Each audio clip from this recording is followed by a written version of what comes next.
मैं जब किसानों के मामले प्रधानमंत्री से मिलने गया तो मेरी 5 मिनट में लड़ाई हो गई उनसे, क्योंकि वो बहुत घमंड में थे। जब मैंने उन्हें कहा हमारे 500 लोग मर गए, तुम तो कुतिया मरती है तो चिट्ठी भेजते हो, तो उसने कहा मेरे लिए मरे हैं।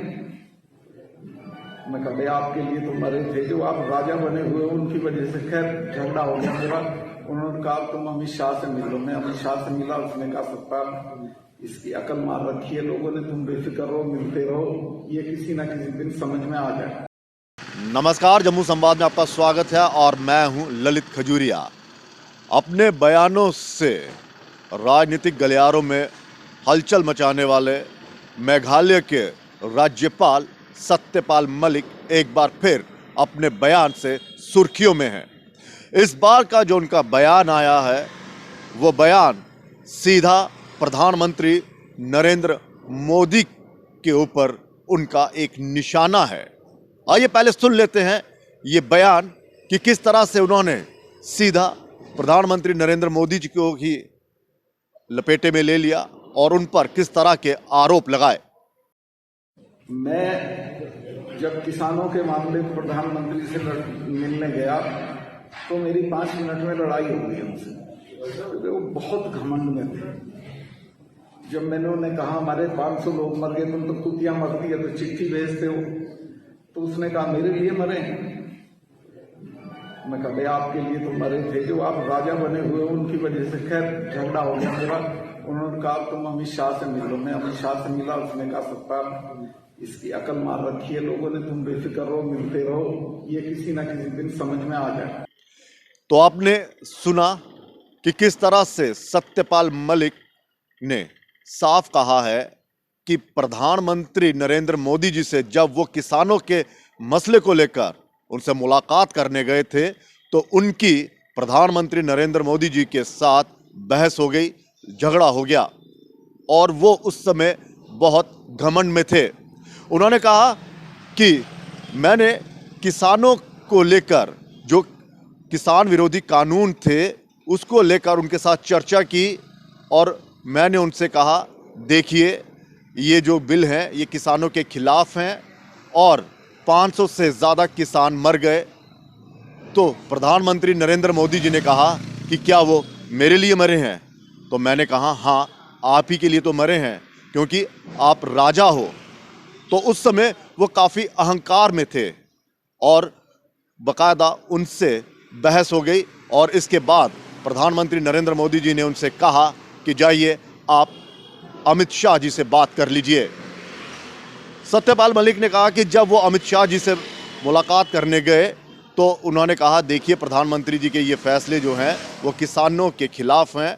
तो उन्होंने कहा कि इसकी लोगों ने मत मारी हुई है, यानी कि सीधा एक आप कह लीजिए कि निशाना प्रधानमंत्री पर था कि अमित शाह भी प्रधानमंत्री जी से कहीं ना कहीं खफा हैं किसानों के बिल को लेकर। और इस तरह का सत्यपाल मलिक का ये बयान बता रहा है कि वो किस तरह से बयानबाजी करते हैं। दरअसल हरियाणा के दादरी में एक सामाजिक सम्मेलन था तो वहाँ पर उन्होंने ये बयान दिया। अक्सर सत्यपाल मलिक जब भी कोई ऐसे सम्मेलन में होते हैं तो वहाँ पर वो किसानों का जिक्र ज़रूर छेड़ते हैं और इस बार भी उन्होंने किसानों का जिक्र छेड़ते हुए कहा कि प्रधानमंत्री बहुत अहंकारी हैं और जब वो उनसे मिलने गए तो उनके साथ बहस हो गई। उन्होंने कहा कि मैंने उनसे कहा कि 500 से ज़्यादा किसानों की मौत हो गई है, तो उन्होंने अहंकार में कहा कि क्या वो मेरे कारण उनकी मौत हुई है? तो मैंने साफ कहा कि आप ही की वजह से तो हुई है क्योंकि आप राजा हैं। तो ये बताता है कि संवैधानिक पद पर बैठे हुए सत्यपाल मलिक जी किस तरह से बयानबाजी करते हैं। वो अपने बयानों से लगातार विवादों में भी रहते हैं और उनके बयानों पर सवाल भी उठते हैं। सवाल ये उठता है कि क्या वो सक्रिय राजनीति में आना चाहते हैं, क्योंकि एक कॉन्स्टिट्यूशनल पोस्ट पर बैठा हुआ इतना बड़ा व्यक्ति गवर्नर है और वो पब्लिकली इस तरह से बयान देता है। और अब का बयान जो है वो साफ बता रहा है कि अमित शाह जी और प्रधानमंत्री नरेंद्र मोदी जी के बीच भी जो एक कह सकते हैं कि वो जो एक गहरी दोस्ती है या एक राजनीतिक समझ है, वो अब दोनों में दरार ऐसा पैदा करने की ये सत्यपाल मलिक जी की एक कोशिश है कि उन दोनों में मन मुटाव है, यानी कि एक दूसरे के जो वो फैसले लेते हैं उससे दोनों नाखुश रहते हैं। क्योंकि जब सत्यपाल मलिक जी ये कहते हैं कि उन्होंने अमित शाह जी से मुलाकात की किसानों के बिल को लेकर, तो उन्होंने कहा कि इसकी लोगों ने मत मारी हुई है और खुद बर खुद ये ठीक हो जाएंगे, समझ जाएंगे। यानी कि निशाना प्रधानमंत्री की तरफ था। निशाना क्या, खुल्लम खुल्ला ये कहा है कि अमित शाह भी प्रधानमंत्री के इस फैसले से कहीं ना कहीं नाराज थे। तो क्या कहा जाए कि सत्यपाल मलिक का ये बयान जो है वो ये बता रहा है कि प्रधानमंत्री और अमित शाह के बीच में एक गैप आ गया है, समझ में गैप आ गया है, या दोनों एक दूसरे के फैसले की कदर नहीं करते हैं। ये बयान तो यही बता रहा है। और दूसरा, सत्यपाल मलिक जी की एक और बात है, खासियत है उनकी, क्योंकि जब वो जम्मू कश्मीर के यहाँ पर गवर्नर थे तब भी उनके बयान जो थे वो चौंकाने वाले थे। चौंकाने वाले क्या थे? ये कि जम्मू कश्मीर में ऐसे ऐसे मंत्री हैं, ऐसे ऐसे नेता हैं जिनके कालीन ही 5-5 करोड़ 10-10 करोड़ के हैं, विदेशों में उनके बिजनेस हैं, लेकिन आज तक सत्यपाल मलिक जी ने उन नेताओं का नाम तक नहीं बताया।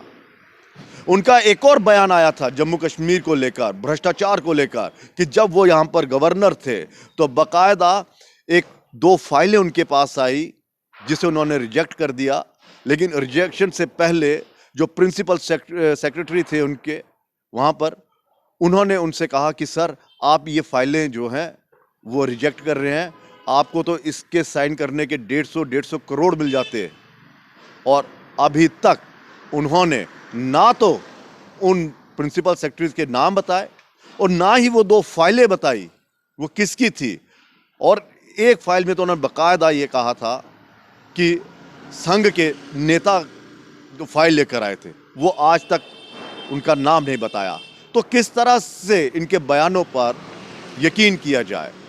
इन्होंने तो बाकायदा प्रधानमंत्री जी के साथ किसान मुद्दों को लेकर जो बयान आए वो बाकायदा ये कह रहे थे कि मेरी उनके साथ बहुत अच्छी मुलाकात हुई, मैंने उनको समझाया, मैंने उनको ये भी समझाया कि सिखों के साथ और जाटों से आप वो मत कर के बैर मत लीजिए, आप इनके आंदोलन को कुचलने की कोशिश मत कीजिए, क्योंकि ये पीछे हटने वाले नहीं हैं।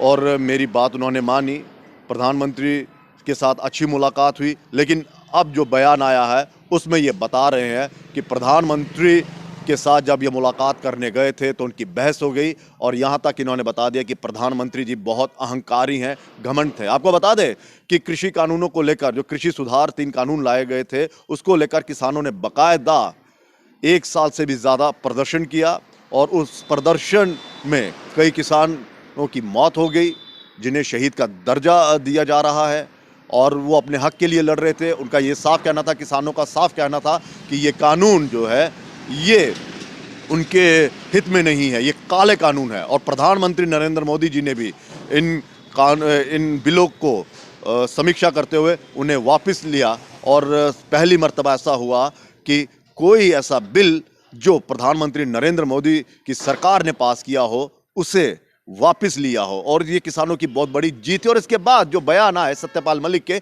वो अलग अलग तरह से आए। बीच में उन्होंने कहा कि मैंने उनको समझाया और मेरे समझाने के बाद ही ये सब कुछ हुआ। लेकिन अब वो कह रहे हैं कि प्रधानमंत्री नरेंद्र मोदी जी जो हैं वो काफ़ी अहंकारी हैं, घमंडी हैं।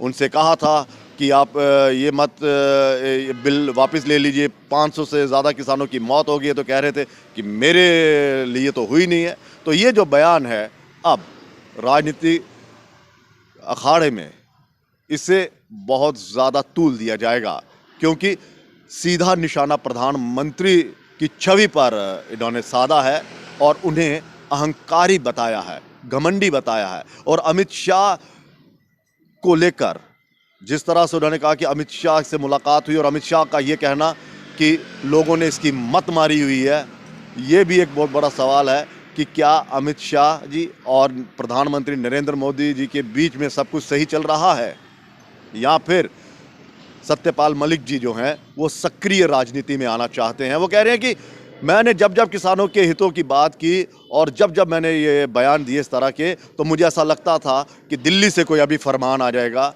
लेकिन ऐसा हुआ नहीं। और उन्होंने चेताया भी कि अगर भविष्य में सरकार किसानों को लेकर कोई गलत कानून या बिल लाती है तो वो इसका विरोध करेंगे, और भले ही उनकी कुर्सी क्यों ना चली जाए। तो क्या सत्यपाल मलिक राजनीति के